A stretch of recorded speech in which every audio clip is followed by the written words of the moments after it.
Meus irmãos, a graça e a paz do Senhor, com alegria iniciamos o nosso culto. Vamos abrir a palavra de Deus no Salmo 92, leremos do verso 1 ao 5º. Saudamos a todos, sejam todos bem-vindos, todos aqueles que são de nossa comunidade, nossa igreja, bem aqueles que também não são, que o Senhor vos abençoe. Todos juntos vamos ler a palavra de Deus. Diz assim a Escritura: Bom é render graças ao Senhor e cantar louvores ao teu nome, ó Altíssimo. Anunciar de manhã a tua misericórdia e durante as noites a tua fidelidade, com instrumentos de 10 cordas, com saltério e com a solenidade da harpa. Pois me alegraste, Senhor, com os teus feitos, exultarei nas obras das tuas mãos. Quão grandes, Senhor, são as tuas obras, os teus pensamentos, que profundos. Amém. Louvemos ao Senhor, meus irmãos. Vamos cantar o hino 232 do nosso Salmos Hinos.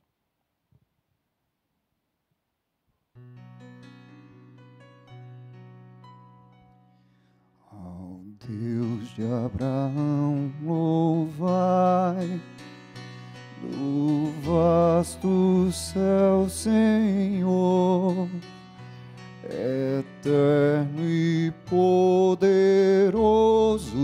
Pai e Deus de amor.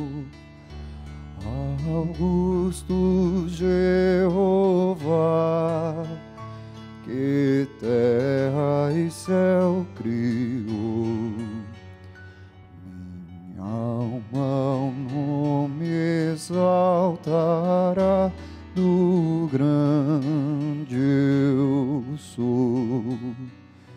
Ao Deus de Abraão louvai, expor mandado seu, minha alma deixa a terra e vai gozar no céu. O mundo desprezei, seu lucro e seu louvor, e Deus por meu quinhão tomei e protetor. Meu guia Deus será, seu infinito amor, feliz em tudo me fará por onde eu for. Tomou-me pela mão, em trevas deu-me luz, e dá-me eterna redenção por meu Jesus. Meu Deus por si jurou, eu nele confiei, e para o céu que preparou eu subirei. Na glória eu hei de ver, confiando em seu amor, e para sempre engrandecer meu Redentor.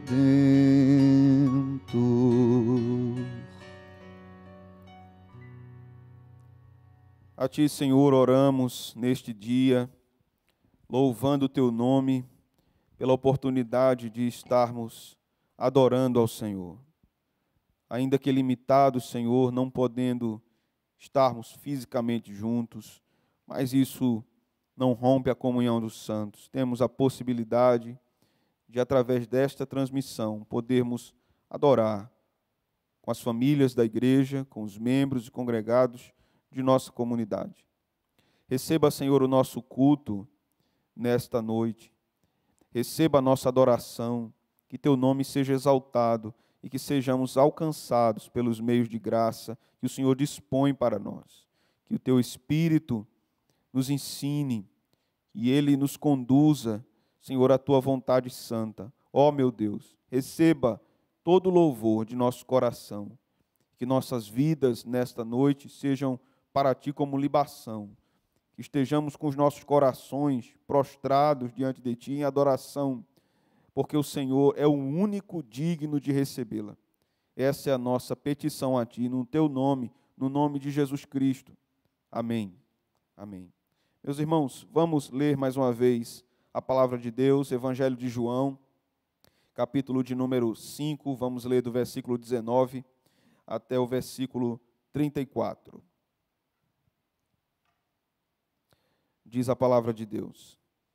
Então lhes falou Jesus: em verdade vos digo que o Filho nada pode fazer de si mesmo, senão somente aquilo que vir fazer o Pai. Porque tudo o que este fizer, o Filho também semelhantemente o faz.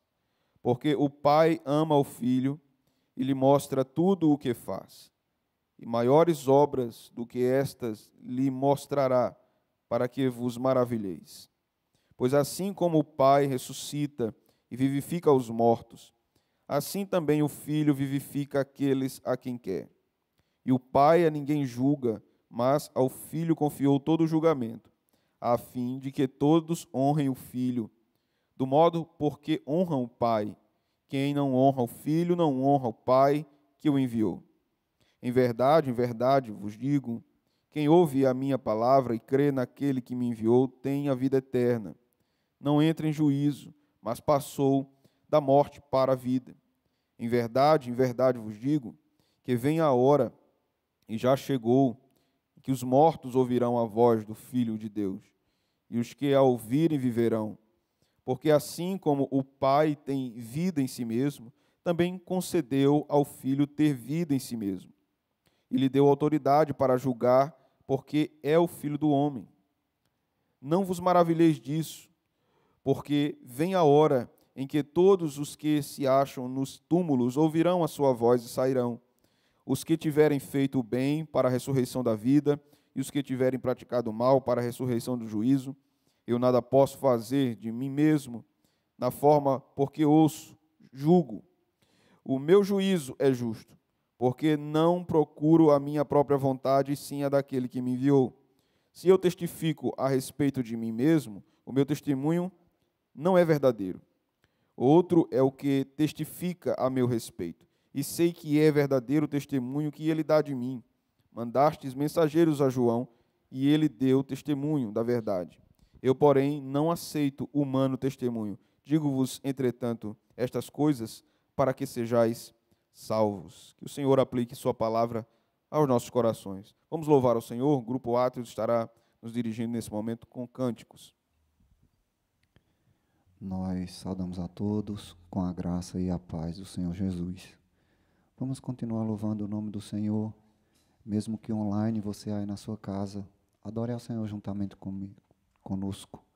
Jesus em tua presença. Só pra te adorar e fazer o teu nome grande e te dar o louvor que é devido.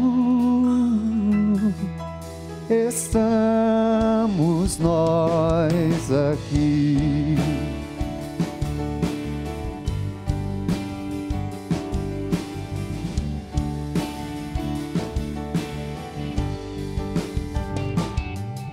Jesus, em tua presença reunimos-nos aqui, contemplamos tua face e rendemos-nos a ti, pois um dia a tua morte trouxe vida a todos nós e nos deu completo acesso ao coração do Pai.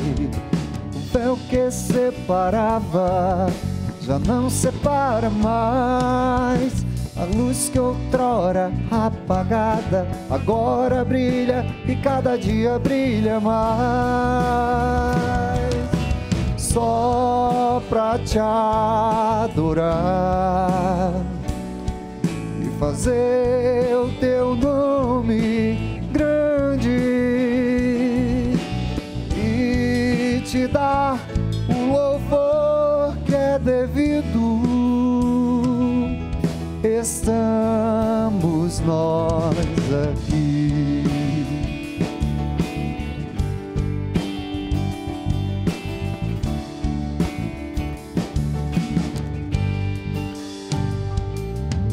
Jesus, em tua presença reunimos-nos aqui, contemplamos tua face e rendemos-nos a ti. Pois um dia a tua morte trouxe vida a todos nós e nos deu completo acesso ao coração do Pai. O véu que separava já não separa mais. A luz que outrora apagada agora brilha e cada dia brilha mais. Só pra te adorar e fazer o teu nome grande e te dar o louvor que é devido. Estamos nós aqui. O véu que separava já não separa mais. A luz que outrora apagada agora brilha e cada dia brilha mais. Só pra te adorar e fazer o teu nome grande e te dar o louvor que é devido. Estamos nós aqui.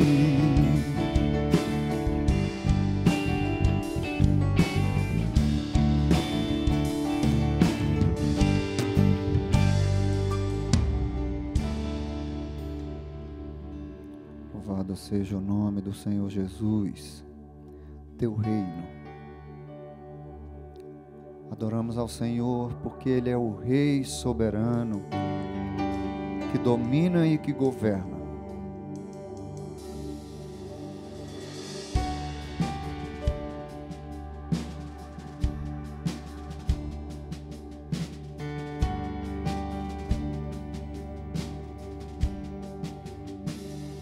Os reinos se abalam, os povos se curvam, as bocas se abrem, as mãos se levantam para dizer que tu és o Rei, para dizer que tu és o Senhor.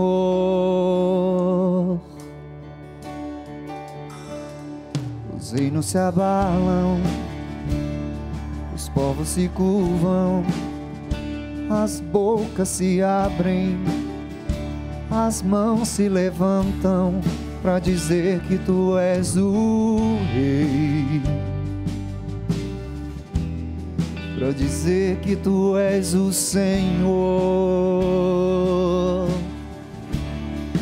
Teu reino é sempre eterno, firmado em misericórdia, justiça e igualdade, bondade e fidelidade. A tua igreja te adora, a tua igreja te adora.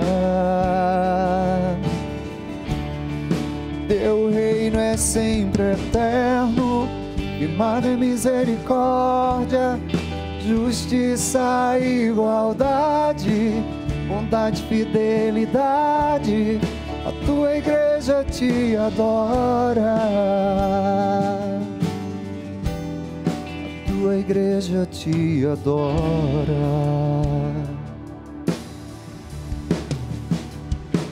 Os reinos se abalam, os povos se curvam, as bocas se abrem, as mãos se levantam para dizer que tu és o rei, para dizer que tu és o Senhor.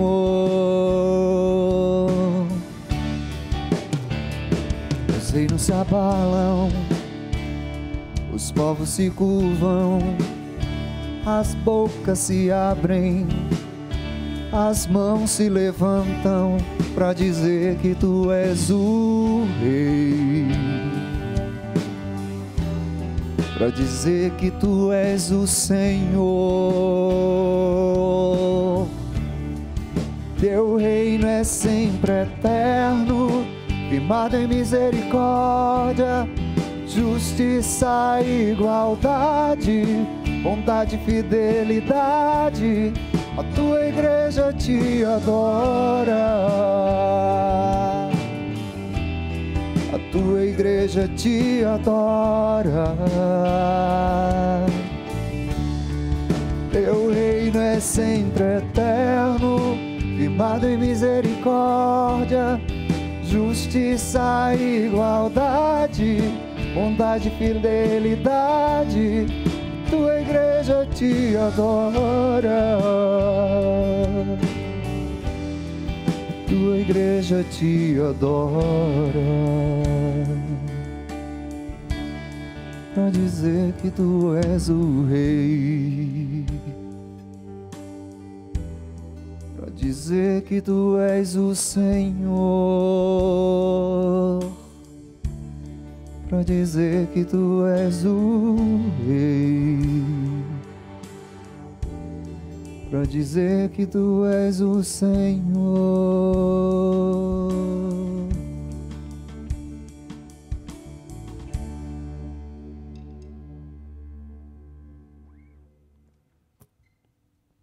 Meus irmãos, vamos fazer mais uma leitura bíblica.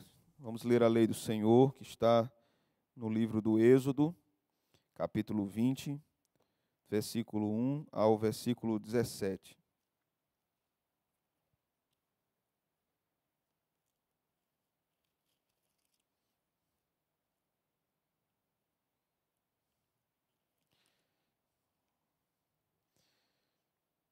Êxodo capítulo 20, versículo 1 ao 17. A Santa Lei de Deus nos diz: Então falou Deus todas estas palavras: Eu sou o Senhor teu Deus, que te tirei da terra do Egito, da casa da servidão. Não terás outros deuses diante de mim. Não farás para ti imagem de escultura, nem semelhança alguma do que há em cima nos céus, nem embaixo na terra, nem nas águas debaixo da terra. Não as adorarás, nem lhes darás culto, porque eu sou o Senhor teu Deus, Deus zeloso, que visito a iniquidade dos pais nos filhos até a terceira e quarta geração daqueles que me aborrecem. E faço misericórdia até 1000 gerações daqueles que me amam e guardam os meus mandamentos. Não tomarás o nome do Senhor teu Deus em vão, porque o Senhor não terá por inocente o que tomar o seu nome em vão. Lembra-te do dia de sábado para o santificar. 6 dias trabalharás e farás toda a tua obra, mas o 7º dia é o sábado do Senhor, teu Deus. Não farás nenhum trabalho, nem tu, nem o teu filho, nem a tua filha, nem o teu servo, nem a tua serva, nem o teu animal, nem o forasteiro das tuas portas para dentro. Porque em 6 dias fez o Senhor os céus e a terra, o mar e tudo que neles há, e ao 7º dia descansou. Por isso o Senhor abençoou o dia de sábado e o santificou. Honra teu pai e tua mãe, para que se prolonguem os teus dias na terra que o Senhor teu Deus te dá. Não matarás, não adulterarás, não furtarás, não dirás falso testemunho contra o teu próximo, não cobiçarás a casa do teu próximo, não cobiçarás a mulher do teu próximo, nem o seu servo, nem a sua serva, nem o seu boi, nem o seu jumento, nem coisa alguma que pertença ao teu próximo. Amém. Meus irmãos, essa é a lei santa de Deus, que nós lemos dominicalmente, a fim de que nós, mais uma vez, lembremos das vilezas do nosso coração, dos pecados de nossa mente, de nossas ações, de nossa fala. E nos lembremos que Deus é santo, misericordiosamente e amorosamente Ele nos dá esses mandamentos para que nós vivamos em novidade de vida, em santidade. Por isso, esta é a hora que nós vamos orar, confessando ao Senhor as nossas faltas, os nossos pecados, suplicando o seu perdão divino. Curve sua cabeça onde você está, na sua casa, e ore ao Senhor nesse momento, pedindo perdão por seus pecados.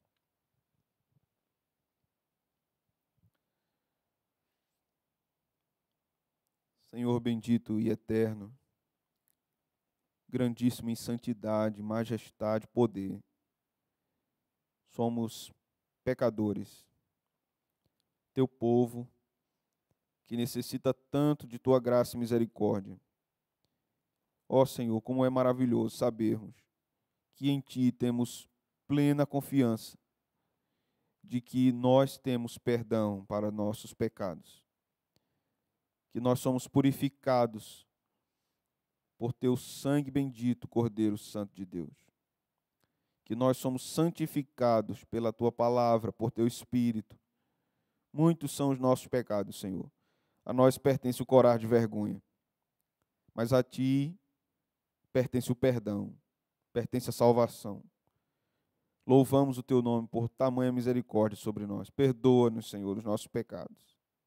Perdoa as nossas falhas, perdoa nossas fraquezas, perdoa, Senhor, nossa desobediência aos Teus santos mandamentos. Ó Senhor bendito, se não for ao Senhor que estivesse ao nosso lado.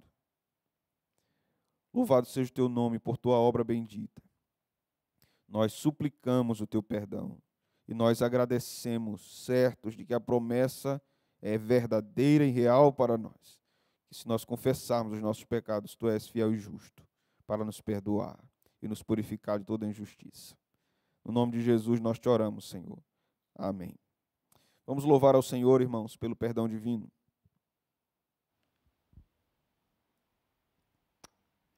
Salmos e hinos 134.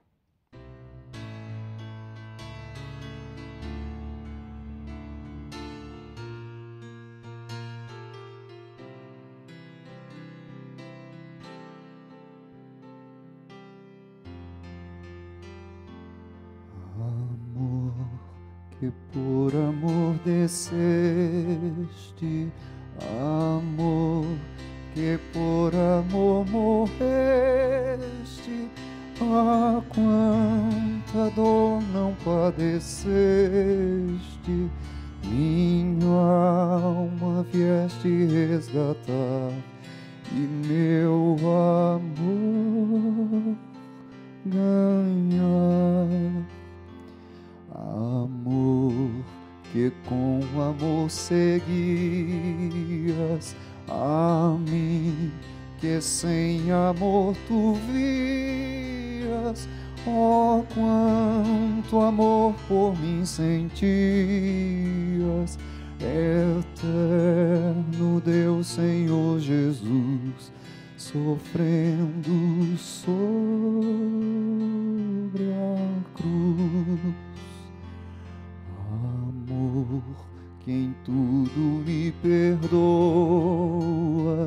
amor, que até mesmo abençoas um réu de quem tu te afeiçoas,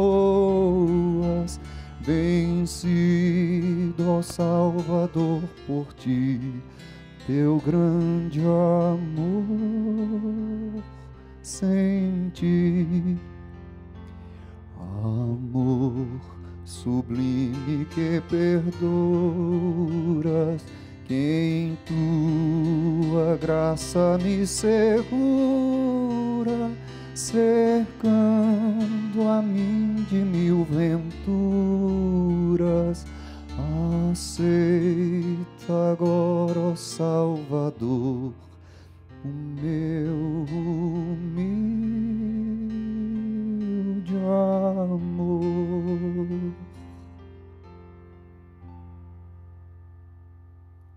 Vamos orar mais uma vez, meus irmãos, curve sua cabeça.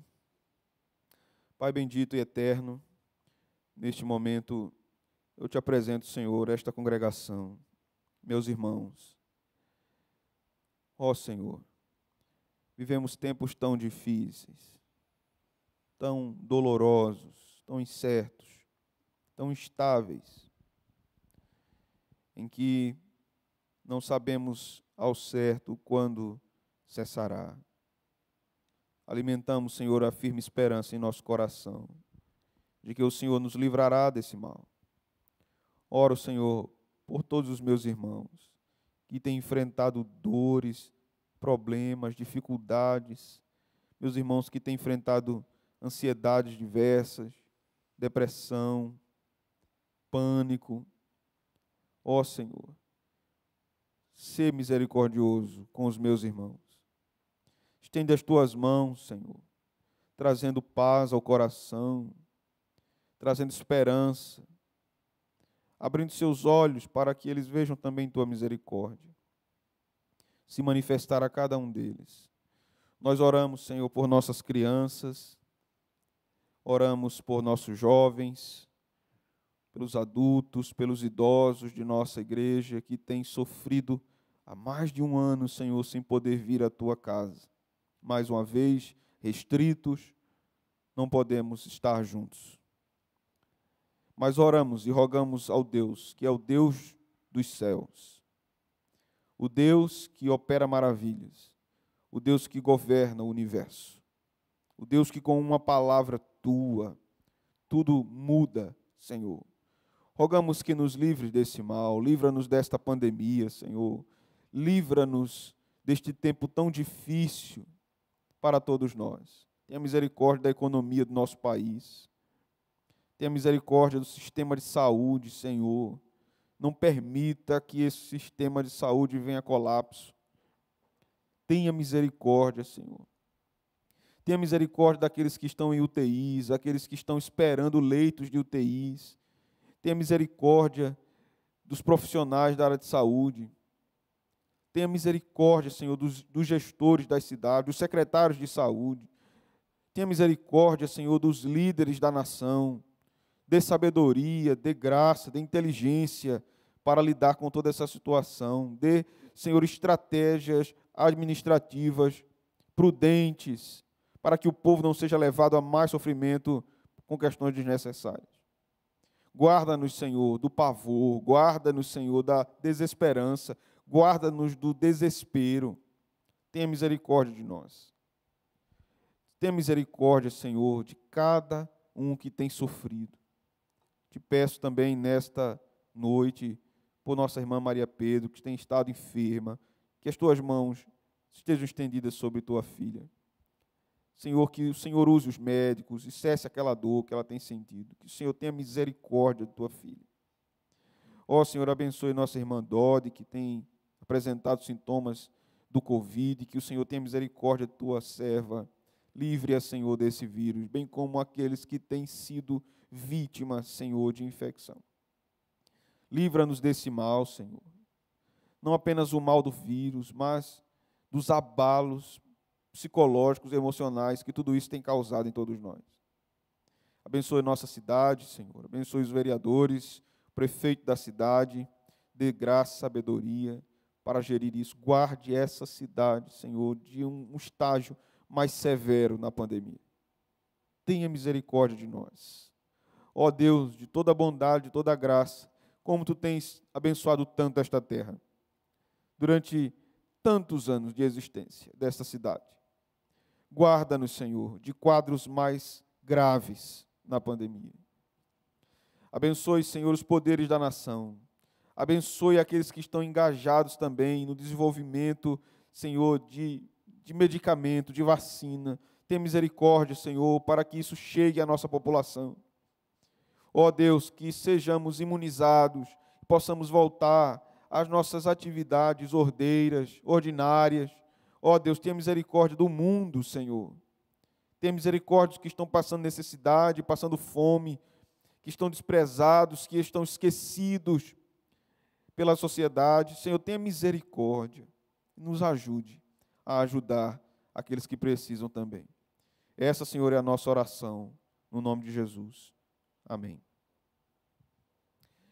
Meus irmãos, nesse momento nós vamos fazer mais uma leitura das Escrituras, que está no segundo livro das Crônicas, capítulo 29. Abra a sua Bíblia aí, em sua casa. Segundo livro de Crônicas,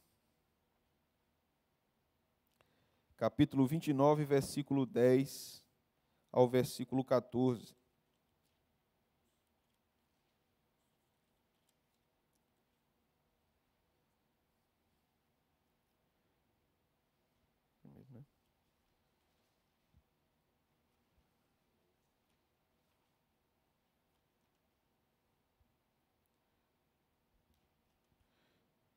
Perdão, irmãos, capítulo 29 do primeiro livro das Crônicas.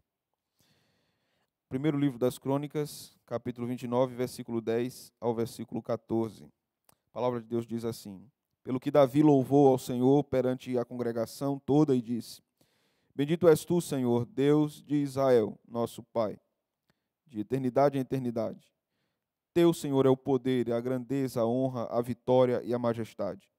Porque teu é tudo, quanto há nos céus e na terra, teu, Senhor, é o reino, e tu te exaltaste por chefe sobre todos. Riquezas e glória vêm de ti, tu dominas sobre tudo.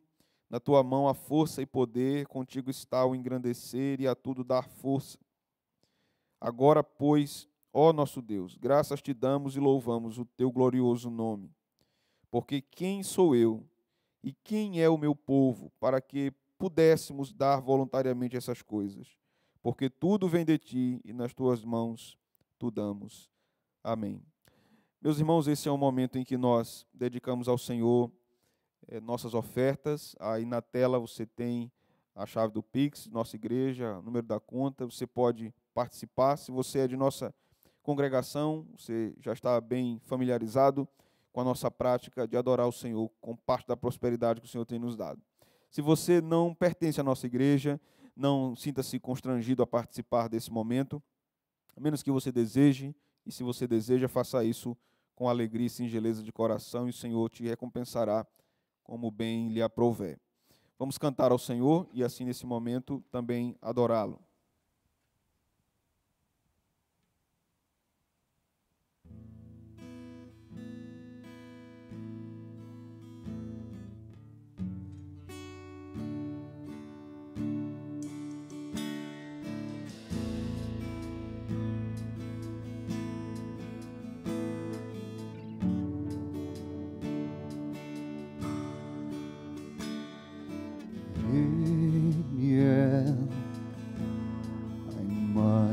Do Deus invisível, Ele é Senhor sobre a criação, pois nele foram criadas todas as coisas, nos céus e na terra. Sejam tronos, soberanias, poderes ou autoridades, Ele é antes de tudo e a todos sustenta pela palavra, pois foi do agrado de Deus que em tudo Ele tenha supremacia.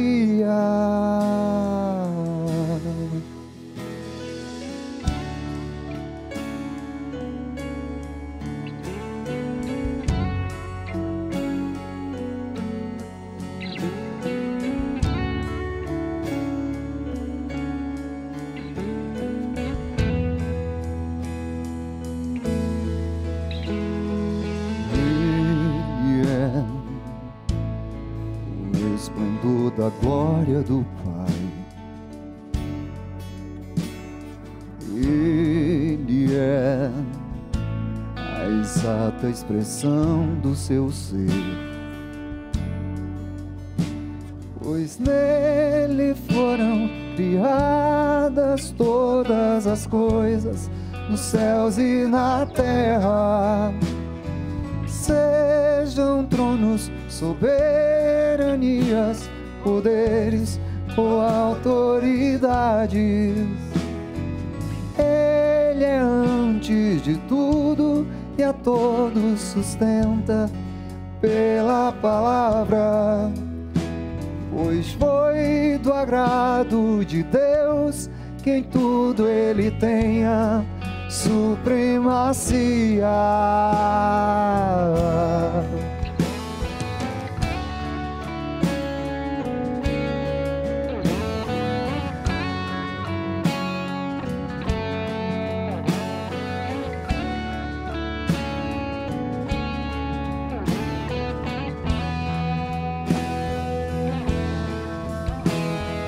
Já não há mais nada que a ele não pertença.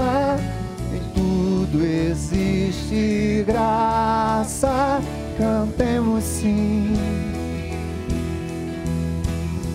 Já não há mais nada que a ele não pertença. Em tudo existe graça, cantemos sim.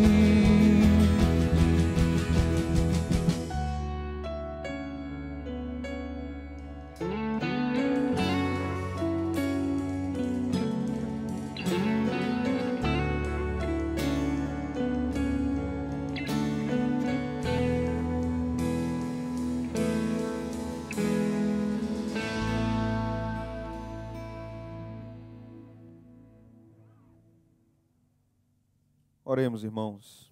Senhor, muito obrigado por esse dia, muito obrigado por podermos te adorar com liberdade, podermos expressar o nosso louvor a ti, libertos do pecado. Ó Senhor bendito, nosso coração é grato a ti.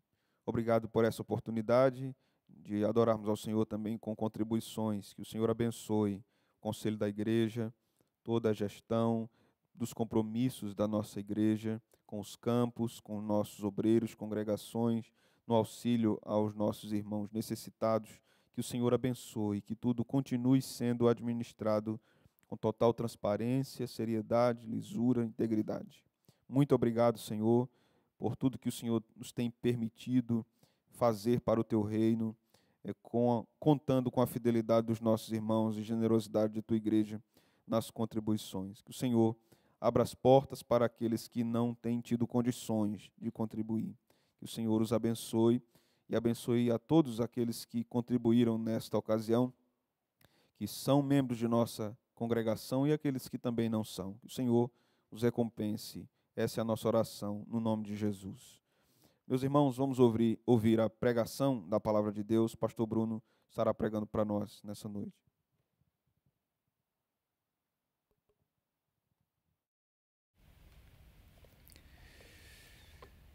Meus irmãos, vamos abrir a Escritura Sagrada no livro de João, Evangelho de João, capítulo de número 13.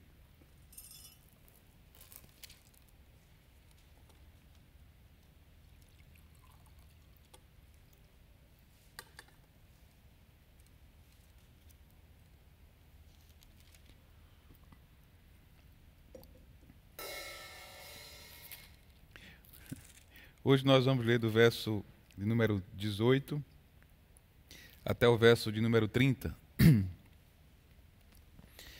João capítulo 13, verso de número 18 até o verso de número 30. A palavra do Senhor nos diz o seguinte: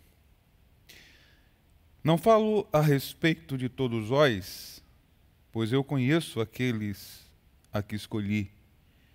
É antes para que se cumpra a Escritura: aquele que come do meu pão levantou contra mim o seu calcanhar. Desde já vos digo, antes que aconteça, para que, quando acontecer, creiais que eu sou. Em verdade vos digo, quem recebe aquele que eu enviar, a mim me recebe. E quem me recebe, recebe aquele que me enviou. Ditas essas coisas, angustiou-se Jesus em espírito e afirmou: em verdade vos digo que um dentre vós me trairá. Então os discípulos olharam uns aos outros, sem saber a quem ele se referia. Ora, ali estava chegando a Jesus um dos seus discípulos, aquele a quem ele amava. E a esse fez Simão Pedro sinal, dizendo: pergunta a quem ele se refere. Então aquele discípulo, reclinando-se sobre o peito de Jesus, perguntou-lhe: Senhor, quem é?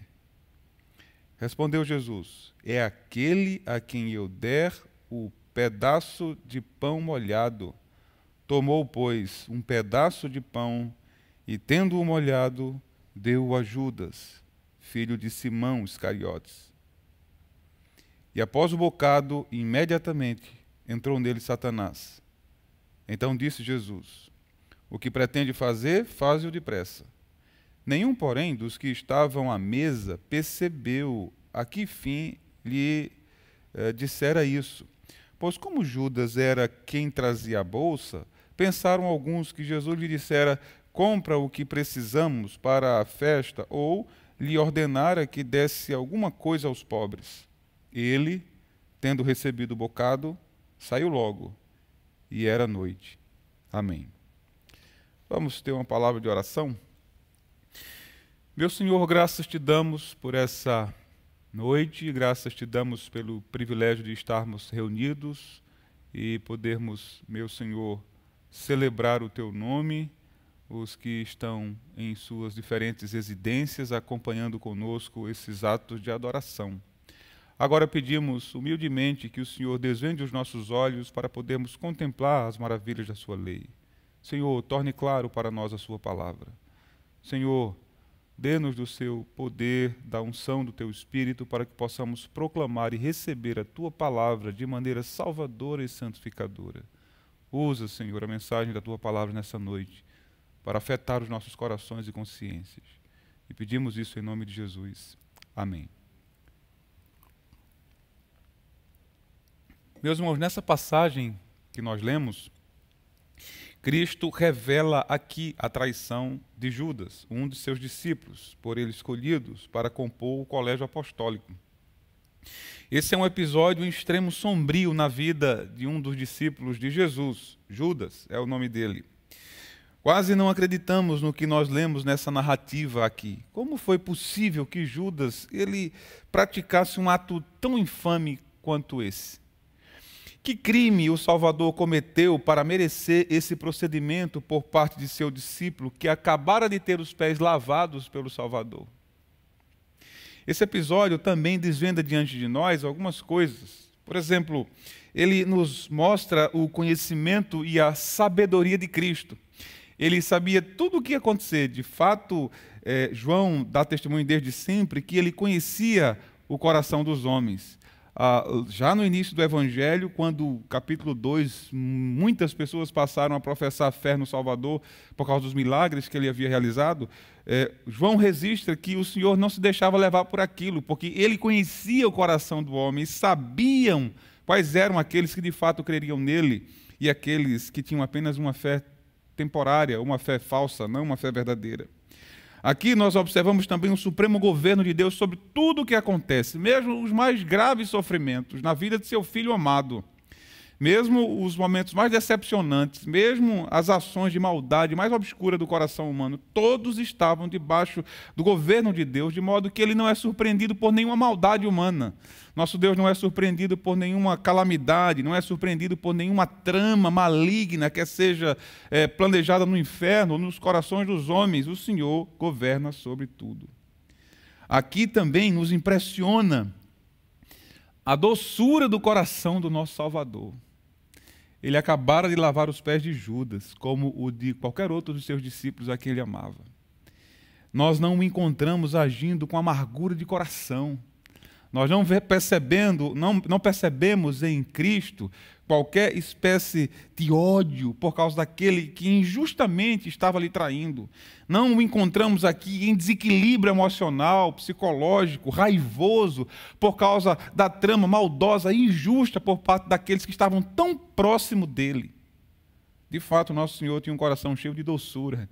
E esse coração que tem sido derramado em favor dos crentes, em favor daqueles que o amam, que estão espalhados por todo o universo. Mas também nós nos assustamos com a terrível maldade do coração humano. Como Judas foi mau e perverso. Que coração tão maligno, que foi capaz de abrigar tramas de maldade contra um Salvador tão bondoso e tão misericordioso.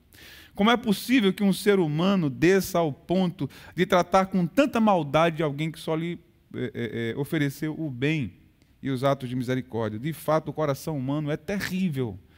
E nós nos assustamos com os graus de maldade a que esse coração pode ser submetido. Mas, vamos à passagem.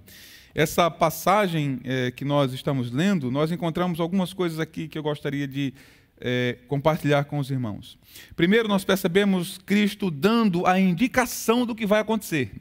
O verso número 18, o texto sagrado diz que ele fala aos discípulos, dizendo: eu não estou me referindo, ele já havia dito, um de vós vai me trair. E ele diz: eu não falo a respeito de todos vós, porque eu conheço aqueles que eu escolhi. É antes para que se cumpra a Escritura: aquele que come do meu pão levantou contra mim o seu calcanhar. No verso 20, ele diz: em verdade vos digo que verso 19, desde já vos digo antes que aconteça, para que quando acontecer, creiais que eu sou. Veja que Cristo ele já havia alertado que nem todos os que estavam ali estavam realmente limpos. O verso 10, Cristo diz, instruindo aos discípulos, especialmente aos questionamentos de Pedro: não, tu não vais lavar os meus pés de jeito nenhum, se eu não te lavar, você não tem parte comigo. Não só os pés, mas a cabeça. Cristo disse: não precisa. Todos vocês estão limpos. Não, vocês já estão limpos pela palavra que eu tenho dado. Nem todos vocês estão limpos. Porque certamente há um, Cristo disse, entre vós, que seria aquele que lhe ia trair. De modo que Cristo, nessa noite, já havia avisado que nem todos estavam limpos e Judas estava ouvindo o que o Senhor estava dizendo. Note que o que é dito sobre os servos de Cristo não pode ser afirmado sobre todos aqueles que assim se intitulam. Jesus disse: vós já estáis limpos, mas nem todos. Então, o que é dito sobre os servos de Cristo não pode, de maneira nenhuma, ser afirmado sobre todos. É possível que nem todos aqueles que se intitulam servos de Cristo sejam, de fato, seus servos. Nem todos aqueles que dizem Senhor, Senhor, vão herdar o seu reino. Nem todos que invocam o seu nome, nem todos os que falam em seu nome, nem todos os que discursam em seu nome estão, de fato, desfrutando verdadeira comunhão com Ele. Existe, pela doutrina da Escritura, uma mistura entre trigo e joio no meio daqueles que servem ao Senhor. Há uma mistura entre aqueles que amam ao Senhor de fato e de verdade em seus corações e aqueles que apenas anunciam o nome do Senhor com as suas línguas, entre aqueles que vivem o Evangelho em sua vida e aqueles que têm apenas uma doutrina de língua, como dizia Calvino. Acontece que o Senhor conhece quem é quem. A igreja, nem sempre. Nem sempre a igreja saberá, nem sempre a igreja identificará, mas Cristo conhece quem é quem. Ele disse: eu conheço aqueles que escolhi. Paulo disse que essa verdade permanece. O Senhor conhece aqueles que são seus. Mas a igreja nem sempre discerne isso. O que acontece aqui com Cristo é o cumprimento da Escritura. Note que no verso 18, ele diz que isso aconteceu, não é? Para que se cumprisse a Escritura que diz: aquele que come do meu pão levantou contra mim o seu calcanhar. Cristo está citando o Salmo 41, né? O Salmo 41 e o verso número 9. Aquele que comia no meu prato levantou contra mim o seu calcanhar. É uma fala de Davi. Muito possivelmente Davi estava se referindo a Aitofel. Quando o reino foi usurpado por Absalão, diz a Escritura que Davi fugiu às pressas com uma comitiva de pessoas que estavam com ele, e o seu conselheiro Aitofel, que esteve com ele, revolta-se e levanta o calcanhar contra Davi, de fato, e trai Davi, e passa a ser conselheiro de seu filho Absalão, e aconselha seu filho a deitar com suas esposas, aconselha o seu filho a persegui-lo até a morte. Então, de fato, Aitofel tornou-se um grande inimigo, um inimigo inesperado. Aquele que comia na mesa de Davi, que estava com Davi. Por isso Davi escreve o Salmo 41 em angústia, dizendo: aquele que comia do meu prato levantou contra mim o seu calcanhar. Pois bem, Davi era um tipo de Cristo e Aitofel um tipo de Judas. E aqui está Cristo sofrendo a traição por aquele que estava próximo dele, comendo do seu pão, assim como Davi também experimentou traição por parte daquele que comia no seu prato. Cristo então diz que o que está acontecendo com ele, ele não está espantado, ele não está perplexo, porque ele sabe que está se cumprindo a Escritura. Na verdade, a traição que Davi experimentou era apenas um tipo da traição que Cristo haveria de experimentar. Sabemos que Judas foi um apóstolo que recebeu altíssimos privilégios da parte de Cristo. Se não vejamos, ele esteve entre os mais próximos do Senhor, entre o círculo mais íntimo do nosso Senhor. Cristo tinha muitos discípulos, dezenas de discípulos, e da multidão desses discípulos, ele escolheu 12 para estarem com eles. Judas encontrava-se no meio desses 12. Imagine o absoluto privilégio que os cariotes teve, o absoluto privilégio de estar ali compondo o ciclo mais íntimo do Salvador. Ele comeu pão com Cristo. Celebrou a Páscoa com Cristo. Fez suas refeições com o Salvador e os seus demais discípulos. Ele testemunhou os grandes milagres que o Senhor havia realizado. Ele viu o Senhor ressuscitando Lázaro. Ele viu o Senhor ressuscitando o filho da viúva. Ele viu o Senhor curando leprosos, dando vista a cegos. Ele viu os tremendos milagres realizados pelo Salvador. Ele recebeu instruções ricas da própria boca do nosso Senhor. Houve instruções que o Senhor deu exclusivamente aos seus discípulos mais próximos, que não entregou às multidões que lhe acompanhavam. Por muitas ocasiões, o Senhor retirou-se para ficar a sós com seus discípulos. Por muitas vezes, durante noites ou em lugares separados, o nosso Senhor esteve com seus discípulos dando instruções maravilhosas, e Judas estava lá. Recebeu ricas instruções da própria boca do Salvador. Ele ouviu quando o Salvador ensinava e revelava o plano divino, e anunciava os seus sofrimentos, sua morte e ressurreição. Judas ouviu tudo isso. Mas vejamos mais, Judas, ele operou milagres em nome do Senhor. O Senhor lhe deu autoridade e ele saiu submetendo os demônios, expulsando demônios, curando pessoas, juntamente com os outros discípulos. Mesmo assim, recebendo tudo isso, ele traiu e deu as costas ao Filho de Deus. Não conseguimos imaginar como isso seja possível, não é mesmo?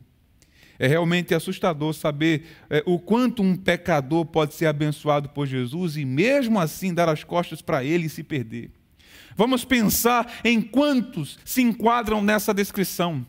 Quantas pessoas, talvez você seja uma delas e esteja me ouvindo agora, que ouviu tanto da parte do Senhor, recebeu tanto da sua bondade, da sua graça, foi alvo de incontáveis misericórdias e de grandes demonstrações de providência, de cuidado, de amor. Quantas vezes o Senhor falou com você, mas eis que agora você está longe dele, dando as costas para ele, traindo o seu evangelho, desobedecendo as suas orientações, as suas ordens e caminhando para longe. Cada dia que você acorda, cada passo que você dá, você distancia-se mais do Redentor, do Salvador, indo para lugares escusos, como Judas fez.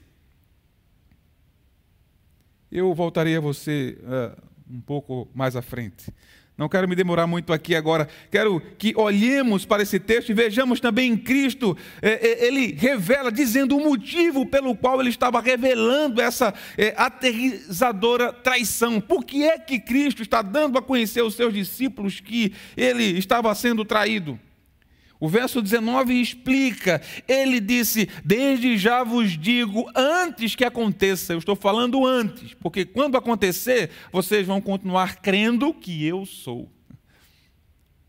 Ele desejava que os seus discípulos soubessem que ele não seria surpreendido. Cristo, ele queria que os seus discípulos entendessem, que os seus discípulos saibam que ele não está sendo tomado de surpresa, porque ele é um Senhor que tudo sabe. Ele fala com a mais absoluta serenidade. Ele fala com a tranquilidade de quem tem governo, de quem não somente pode dizer às ondas, aquieta-te, e assim elas obedecem, mas aquele que sabe todas as coisas e conhece e discerne as intenções do coração humano. Ele procurou preservar a fé dos seus discípulos para que eles não morressem de desânimo. Aquela noite seria horrível. Eles veriam o seu Senhor ser tomados por hordas de homens perversos, malignos, com capa de religiosidade, e eles assistiriam às atrocidades que seriam praticadas para com eles, seriam tomados pela sensação de impotência, e antes que o desânimo destruísse completamente a sua fé, Cristo está dizendo, eu estou falando antes que aconteça, para que quando acontecer, vocês creiam que eu sou, egoemia, a palavra que Cristo usa aqui, a mesma expressão utilizada lá em Êxodo, quando o Senhor disse a Moisés, eu sou, diga a Faraó assim, eu sou, me enviou a vocês. Cristo usa a mesma expressão aqui. Ele já havia feito isso no capítulo 8 e deixou os fariseus perturbadíssimos com aquilo, mas aqui os seus discípulos já estavam acostumados, sabiam quem ele era. Cristo, então, queria que seus discípulos permanecessem crendo nele, confiantes, não importando a calamidade, não importando o desespero, não importando as terríveis cenas que eles presenciariam, eles deveriam permanecer crendo que eu sou, disse Cristo, para que vocês permaneçam crendo. Cristo, então, ele revela como esse pecado lhe trouxe profundo pesar e sofrimento. O verso 21, o texto sagrado diz, ditas essas coisas, veja, angustiou-se Jesus em seu espírito e afirmou, em verdade vos digo, um de vós me trairá. Veja, aqui, nessa porção, o Espírito Santo, ele está nos revelando como Cristo se angustiou profundamente por causa daquele pecado cometido contra ele. Disso nós aprendemos algumas coisas. Aprendemos que os pecados dos discípulos de Cristo são uma tristeza e uma aflição para ele. Os pecados dos discípulos do Senhor são uma tristeza e uma aflição para ele.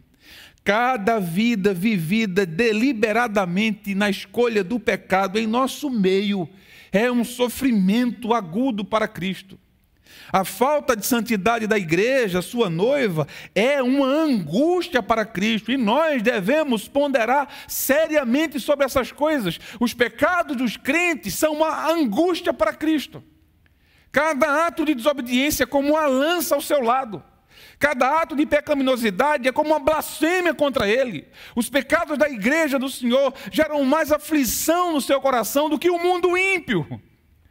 Porque o mundo nada tem com ele, mas os seus santos, aqueles que foram redimidos, aqueles que foram chamados, aqueles que foram separados, santificados e chamados para viver não em trevas, mas em sua maravilhosa luz, sim, os caminhos de iniquidade dos filhos de Deus são verdadeiras angústias para Cristo. Nós deveríamos ter cuidado com os nossos passos, com a forma como andamos, com a vida que levamos. Se fomos lavados com o sangue do Cordeiro, nós precisamos seguir vencendo cada caminho de tentação, glorificando a Deus com os nossos atos, conforme diz o escritor aos Hebreus, lutando, mesmo que seja até o sangue, para que o nosso Salvador seja honrado e glorificado, porque Ele nos honrou grandemente, derramando o sangue precioso para que nós pudéssemos ter vida e paz. Cristo, Ele permitiu que a angústia tomasse conta do coração dos seus discípulos aqui, a fim de que eles não fossem dominados por uma falsa segurança, mas permanecessem vigilantes. A cena dos versos número 22 até o verso número 26 nos mostram isso. Quando Cristo disse, um de vós me trairá, começou uma aflição. Verso 22, então os discípulos olharam uns para os outros sem saber a quem ele se referia. Imagine a cena de angústia e o suspense. Estavam lá apenas os 13, Jesus e 12 de seus apóstolos, e ele diz, eu vou dizer a vocês uma verdade, um de vocês, e ele disse isso com grande angústia, João diz, ele angustiou-se em seu espírito. Quais foram os sinais? Cristo deu algum sinal dessa angústia. Talvez a aflição estava saltando aos seus olhos, de modo que os discípulos podiam discernir o quanto estava angustiado o nosso Salvador. E ele diz, um de vocês me trairá. E eles começaram a ficar perturbados, olhando um para o outro. Imagine se eu e você estivéssemos ali, ouvindo, não da boca de Pedro ou de João, mas do próprio Redentor, dizendo, ou se ele tivesse o interesse de se revelar agora, aí na sua casa onde você está, dizendo a vocês cristãos que estão reunidos e ouvindo, um de vocês vai me trair. Mateus disse que eles ficavam perturbados, dizendo, Senhor, será que sou eu? Sou eu, Senhor, que vou fazer uma maldade dessa? Quem vai ser? E o desespero se instala lá. O texto diz que, verso 23, ali estava conchegado a Jesus um dos seus discípulos, aquele a quem Jesus amava. Essa é uma referência a João. João, outras vezes vai aparecer esse termo, era o discípulo a quem Jesus amava. O discípulo a quem Jesus amava era João, então. E ele, como Paulo, né? Paulo disse, eu conheço um homem que foi arrebatado e não cita o seu próprio nome. João faz a mesma coisa aqui, não. Diz apenas aquele discípulo a quem Jesus amava. Então, diz que ele estava ali perto de Jesus e Pedro, Simão Pedro, lá do outro lado, de maneira discreta, faz um sinal para João, dizendo, pergunta aí, pergunta, pergunta quem é. E João, bem baixinho, como ele estava muito próximo, o texto, a construção do texto dá a ideia de que João estava muito próximo do Senhor, ao ponto de poder inclinar a cabeça no peito do Senhor, e ele se inclina e pergunta, Senhor, quem é? Então, veja a angústia dos discípulos. Verso 25, então aquele discípulo, reclinando-se a cabeça no peito de Jesus, perguntou, Senhor, quem é? Respondeu Jesus, é aquele a quem eu der o pedaço de pão molhado. Tomou, pois, o pedaço de pão e, tendo molhado, deu a Judas, filho de Simão Iscariotes. Note aqui a perplexidade e inquietação desses discípulos. Eles, de fato, ficam transtornados e angustiados. E veja a forma como o discípulo amado questiona ao Senhor. Ele estava muito próximo e ele tinha uma certa intimidade com o Senhor. Ao que nos parece, Cristo tinha uma multidão de discípulos, havia um grupo mais próximo, que eram os 12. Dentre esses 12, você tinha um grupo que se aproximava mais do Senhor, que era Pedro, Tiago e João. E parece-nos que dentre esse grupo de 3, João era alguém que se aproximava mais, descrito como o discípulo a quem Jesus amava. E desfrutava da intimidade do Salvador. E ali perto do Salvador, ele inclina a cabeça no peito e pergunta ao Senhor. Mas veja como ele questiona ao Senhor, essa intimidade não leva João a ser irreverente. Ele diz, Senhor, quem é? Ele não pergunta com irreverência, ele não acha que está com toda essa intimidade para fazer como quer. Não, ele questiona com toda a reverência, Senhor, quem é? E Cristo dá a resposta no verso 26. Uma resposta de muita instrução para nós. Aquele a quem eu der o pedaço de pão molhado é ele. E, ao contrário do que muita gente pensa, os discípulos não estavam ali vendo. Cristo fala baixinho, somente com João, de modo que essa senha, esse sinal, só João possuía. Os outros discípulos não sabiam, não. Os outros discípulos não tinham essa consciência. E antes que João pudesse fazer alguma coisa, Judas sai, né? De modo, e em seguida, parece-nos que Cristo não lhe dá permissão para falar, ele começa a dar as instruções e os ensinos aos seus discípulos. Mas Cristo responde somente ali a João. E perceba aqui nessa resposta que Cristo, percebeu, ele não dá o nome do traidor. Ele não diz é Judas. Ele não dá o nome do traidor. O que é que Cristo faz? Cristo dá o sinal que revela quem o trairia. João, portanto, ele devia prestar toda a atenção para obter discernimento dos sinais que Cristo estava dando. O sinal é esse. Através disso, Cristo ensina que o dever dos ministros da igreja é discernir pelos sinais e pelos frutos os falsos mestres, os falsos profetas e os falsos irmãos que estão no rebanho. São muitos. Não imaginemos que todo aquele que diz Senhor, Senhor, ao Senhor pertence. Nem todo aquele que invoca o nome do Senhor ou que fala em nome do Senhor foi enviado da parte dele. Cristo, então, entrega sinais para que os seus ministros investiguem e protejam o seu rebanho, discernam quem são os falsos mestres, os falsos profetas e os falsos irmãos, como disse Paulo, para usar uma linguagem de Paulo. Cristo, ele deu do seu bocado a um traidor. Perceba, muitas vezes pecadores desfrutam da mesa de Cristo para depois levantar-se contra ele. Era um traidor que teve os seus pés lavados. Foi um traidor que recebeu do bocado de Cristo alimento para ele. E assim também há muitos pecadores que têm desfrutado até da mesa do Salvador, desfrutado dos benefícios que Cristo dá e depois levantam-se contra ele. Que ousadia infernal, pecadores que, tendo sido abençoados de alguma forma pelo Salvador, e muitas vezes de diversas formas, ainda assim com arrogância, erguem-se contra ele. Como Judas, traindo-o, desprezando o seu evangelho, dando as costas para aquele que tanto bem lhe fez. Mas também essa passagem nos ensina a aprendermos com Cristo que nós não devemos ser cruéis, nem mesmo para com aqueles que têm intenções maldosas no coração contra nós. Como isso é difícil, não, irmãos? Mas Cristo nos dá instrução aqui. Não cabe aos filhos de Deus serem maldosos, nem mesmo para com aqueles que guardam no coração instruções, intenções maldosas com relação a eles, porque o nosso Salvador não fez assim, o nosso Senhor não agiu assim, e portanto nós não aprendemos assim de Cristo. Servos do Salvador, discípulos do Salvador, não carregam corações cheios de ódios, buscando vingança contra aqueles que lhe praticaram maldades. Antes, eles depositam tudo aos pés do Senhor, lembrando-se de que o Senhor disse: a mim me pertence a vingança, eu retribuirei. Mas o texto nos revela o início da desgraça de Judas, dos versos 26 até o verso 30, sim, porque a desgraça completa não está registrado aqui. Mateus é que continua para falar sobre o seu fim, o seu suicídio, sua morte. Aqui, então, está registrado para nós apenas o início da desgraça com que Judas estava se envolvendo. Os versos 26 até o verso 30 nos diz, observe, respondeu-lhe Jesus: é aquele a quem eu der o pedaço de pão molhado.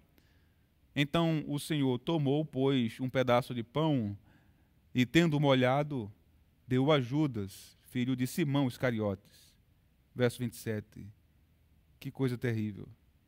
E após o bocado, imediatamente entrou nele Satanás. Então disse Jesus: o que pretendes fazer, faze-o depressa.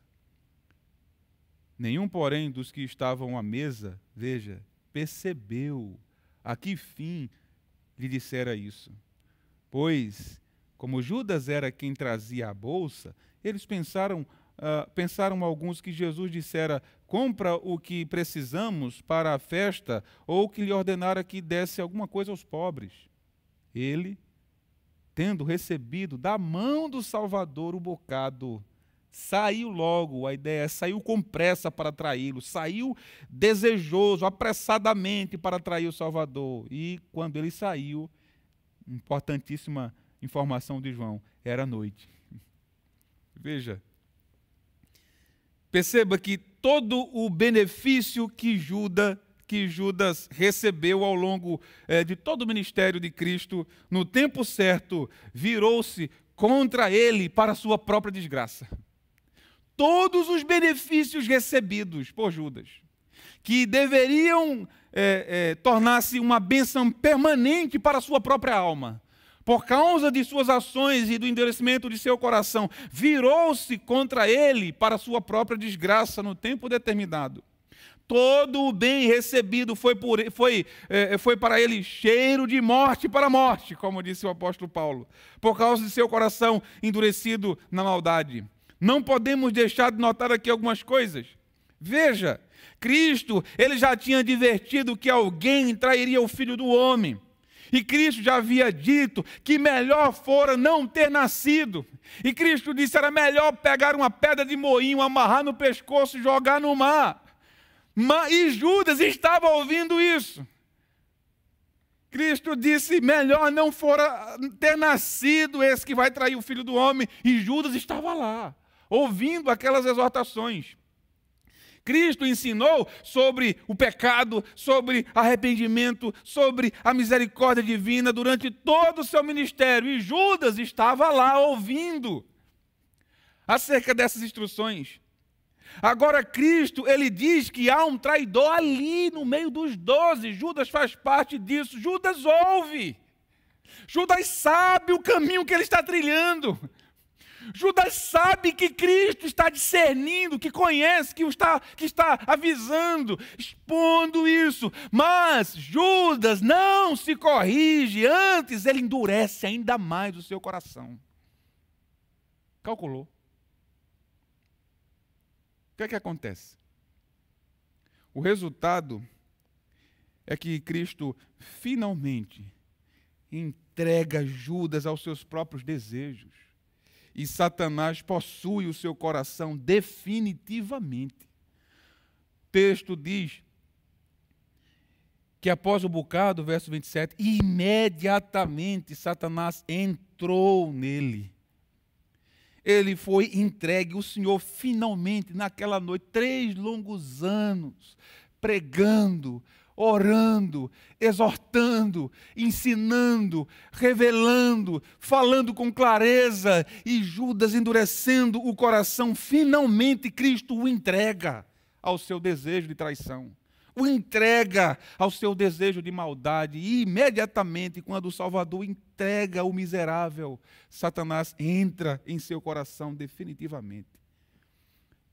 Aqui, meus irmãos, o Espírito Santo nos ensina que é isso que acontece quando o nosso Salvador entrega os homens aos seus próprios corações, aos seus próprios desejos, aos seus próprios pecados. Ouça, pecador, clame, chore, ore, desespere-se dizendo, Senhor, não me entregue aos meus caminhos maus, não me entregue aos meus caminhos de pecaminosidade. Olha o que acontece com Judas quando ele é entregue ao que ele mesmo desejava. Veja que mesmo na última fala de Cristo para Judas, não o quebranta. A última fala, Cristo insiste, nem todos vocês estão limpos. Tem gente que não está limpo. Cristo já tinha dito, um de vós é diabo, ou seja, traidor. Cristo está dizendo, aqui alguém levantou o calcanhar contra mim. Depois, com angústia, ele repete, um de vocês me trairá. E mesmo assim, mesmo a última fala de Cristo para Judas não quebranta o seu coração. De fato, ele está entregue. Cristo, por fim, o abandona ao seu próprio coração maldoso. Judas, endurecido, segue o seu caminho de traição e de pecado contra Cristo. Segue a sua jornada rapidamente. Ele sai dali ansioso, entregue, instigado por Satanás. Perceba que é exatamente isso que acontece quando nós somos largados aos nossos próprios desejos. Agora, é interessante os versos 28 e 29, porque João diz, nenhum, porém, dos que estavam à mesa percebeu. Aqui, enfim, Cristo lhe disse, o que tem de fazer, faz-o depressa. Veja, os discípulos, eles não desconfiavam de Judas. Já pensou? Os discípulos, e ele era ladrão. João só vai dizer isso depois, né? Tendo a bolsa, ele roubava. Mas os discípulos, eles não desconfiavam de Judas.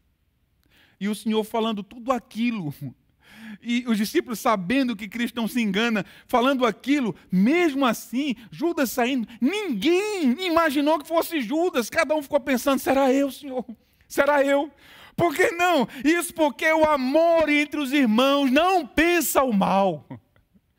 O amor entre os irmãos não pensa o mal.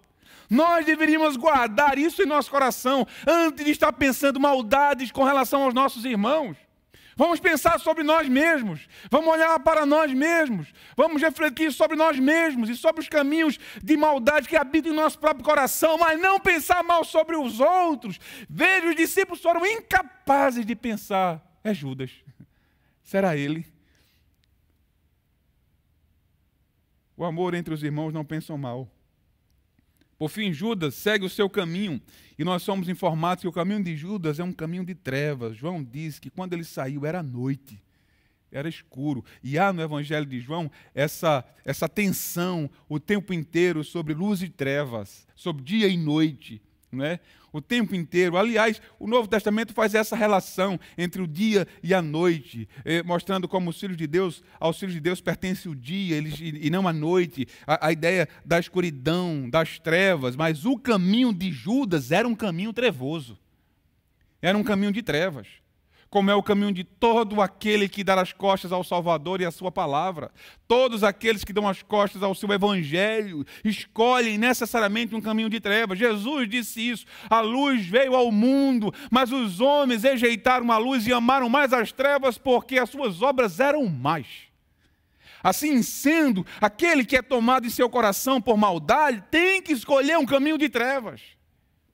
Mas aqueles que amam a Deus e a Cristo, eles, de fato, vão andar na luz, como Ele na luz está, tendo comunhão uns com os outros e vendo o sangue de Jesus nos purificar de todos os nossos pecados, como disse o evangelista.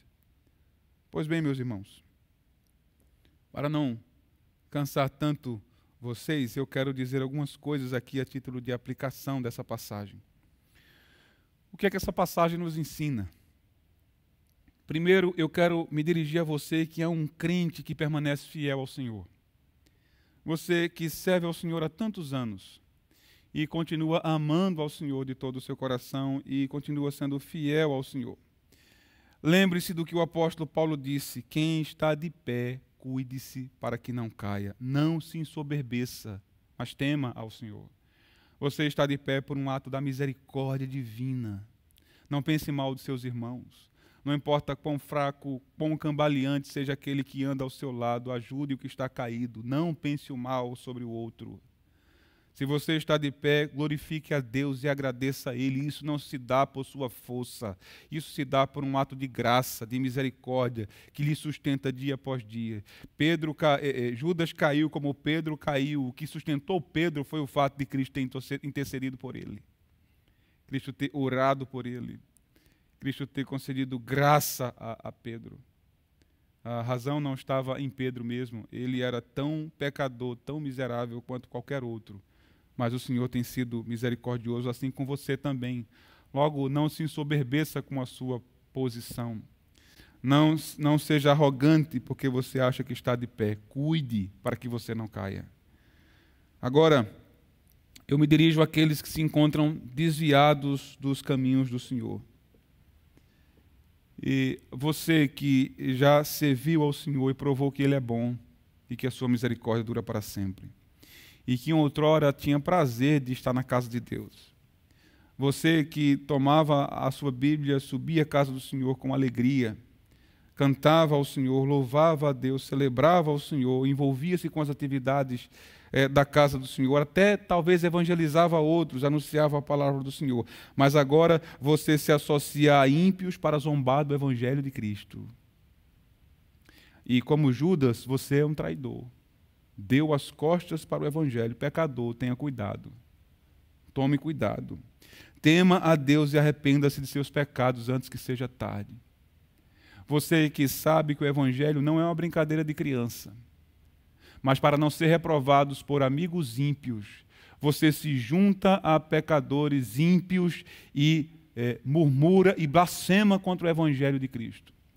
Você que outrora ouviu e bebeu do Evangelho, hoje, dando as costas para o Salvador, você junta-se com ímpios para zombar de Cristo e de sua igreja.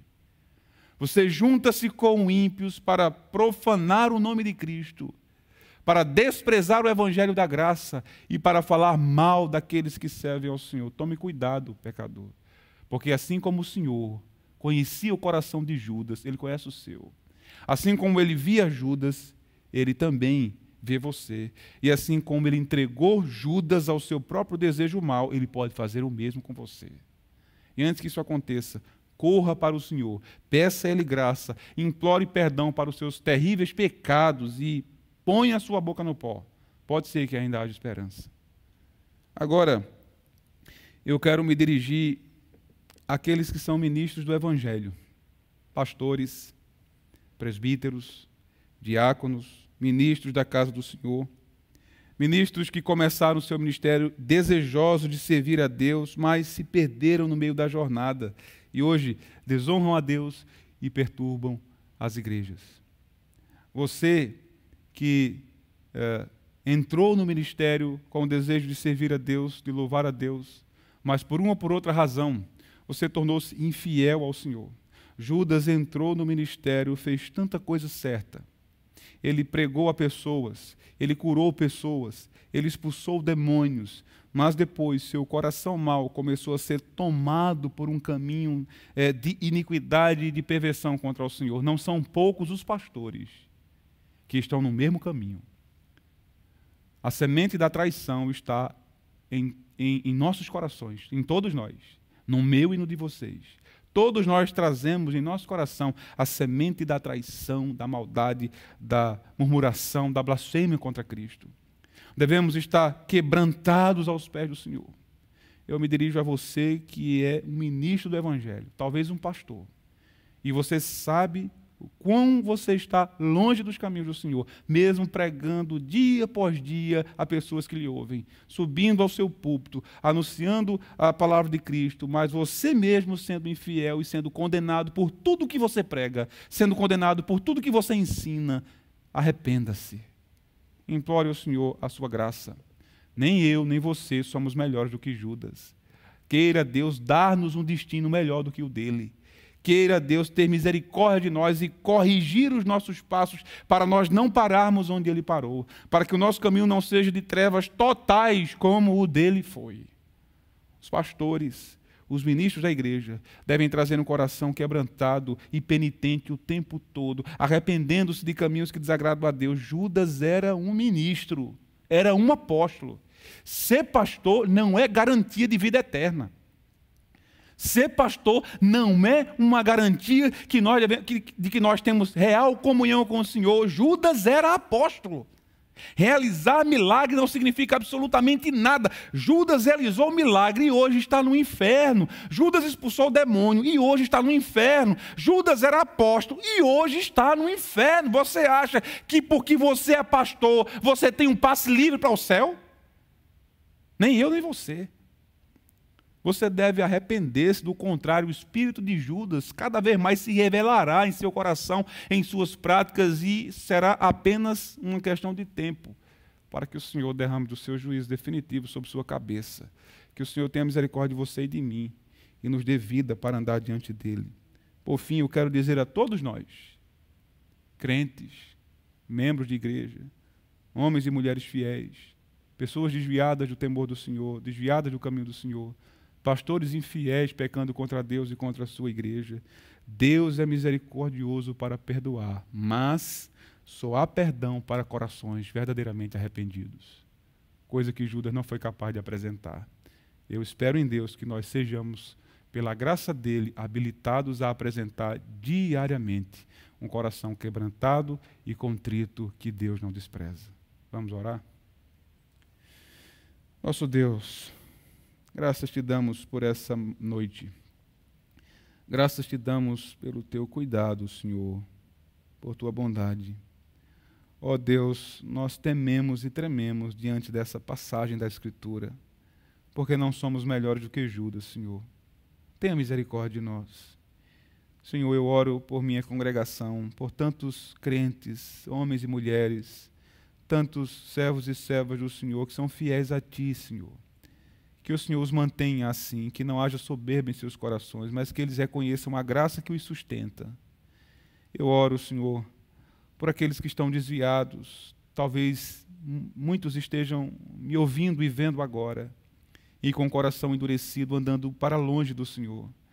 E tantas vezes, eles que ouviram tantas vezes a Tua palavra, eles que tantas vezes até experimentaram a glória da Tua majestade, mas hoje unem-se com ímpios, perversos e murmuram contra o Teu Evangelho, blasfemam contra o Teu Evangelho, falam mal da Tua palavra e da Tua igreja. Ó Deus, tenha compaixão, tenha misericórdia, Senhor. Não derrama juízo ainda, mas fala, Senhor, como Cristo falou tantas vezes, com tanta paciência a Judas.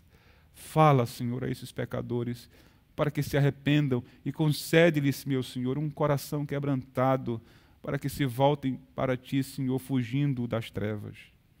Eu oro, Senhor, pelos pastores, e oro primeiramente pela minha própria vida. Tenha misericórdia de mim, Senhor, tenha misericórdia de mim. Que o Senhor me preserve debaixo de sua graça, concedendo-me a misericórdia de ser fiel ao Senhor todos os dias de minha vida. Tenha misericórdia, Senhor, dos meus irmãos, pastores, ministros da Tua palavra. Tenha misericórdia dos que estão em pecado e em desvio claro e flagrante. Os que abandonaram seus postos, meu Senhor. Os que desprezaram o mandamento para a fidelidade a Ti, Senhor. Repreende, exorta, corrige, gera arrependimento em seus corações, a fim de que o juízo seja sustado, meu Senhor, por Tua misericórdia. Concede-nos, ó Deus, a todos nós um coração quebrantado, para que possamos andar segundo o Teu propósito, segundo a Tua vontade. Eu Te peço isso, meu Senhor, em nome do Senhor Jesus. E imploro que a graça de nosso Senhor e Salvador Jesus Cristo, a comunhão do Santo, o poder e a comunhão do Santo Espírito sejam conosco hoje e para todo sempre. Amém. Finda-se este dia que meu Pai me deu, sombras vespertinas cobrem já os céus. Ó Jesus bendito, se comigo estás, eu não temo a noite, vou dormir em paz. Amém. Amém.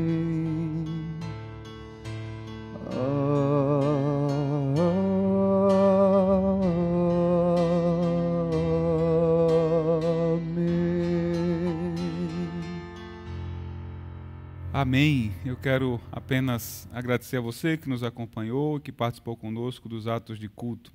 Durante a semana, nossa programação segue normalmente aqui na igreja, de acordo com as orientações que nós temos recebido do governo do Estado. Então, próxima terça-feira, nós temos reunião de oração, que vai das 18h30 até as 20 horas. Na quinta-feira, nós vamos ter a Assembleia Geral, Assembleia Ordinária de Membros. Então, teremos um período de oração a partir das 18h30 e das 19 até as 8, até as 20, nós faremos a nossa Assembleia. Pedir aos irmãos que permaneçam orando por esse momento que nós estamos atravessando, estamos aguardando as próximas orientações do governo. Nós vivemos um tempo difícil, encaminhamos para os irmãos um áudio com o posicionamento da igreja, do conselho da igreja, dos pastores, sobre como devemos nos portar durante esse período. Irmãos, esse é um tempo difícil para todos nós. Um tempo de incerteza e também um tempo de não saber o que fazer. Cada município, cada estado procura tomar decisões de acordo com os seus devidos contextos. Estamos em confusão real e verdadeira, né? Nem os governos sabem exatamente o que dizer. As decisões são tomadas num dia e são modificadas no dia seguinte, de modo que é, de fato, um tempo difícil. Mas a igreja não pode cometer erros e justificar-se com outros erros, né? Entendemos que os governos têm cometido seus erros, há várias contradições nos decretos que são emitidos muitas vezes, tudo isso é verificável. Mas isso não quer dizer que, por causa dos erros do governo, a igreja cometerá os seus erros. A igreja deve ser sensata, a igreja deve ser cuidadosa, a igreja deve entender diante do que está, o que nós estamos enfrentando, uma pandemia séria, grave. O nosso país está afetado, no mundo é o primeiro da lista, com uma série de mortes e de crises e de problemas no sistema de saúde, tanto público quanto privado. Então, cabe à igreja ter cuidado, orar. Os irmãos devem evitar aglomerações, ter cuidado com o uso das máscaras, com a higienização das mãos. Nossa igreja estará atenta às recomendações e às orientações das autoridades sanitárias. Vamos, evidentemente, seguir essas orientações. Onde quer que nós encontrarmos erros no posicionamento dos nossos governantes, cabe à igreja denunciar. A igreja deve ser voz profética e a consciência do Estado, mas a igreja não trabalha contra o Estado nesse sentido. Pelo contrário, a igreja ajuda e tem ajudado bastante, e assim deve ser. Então, nós vivemos em dois extremos, né?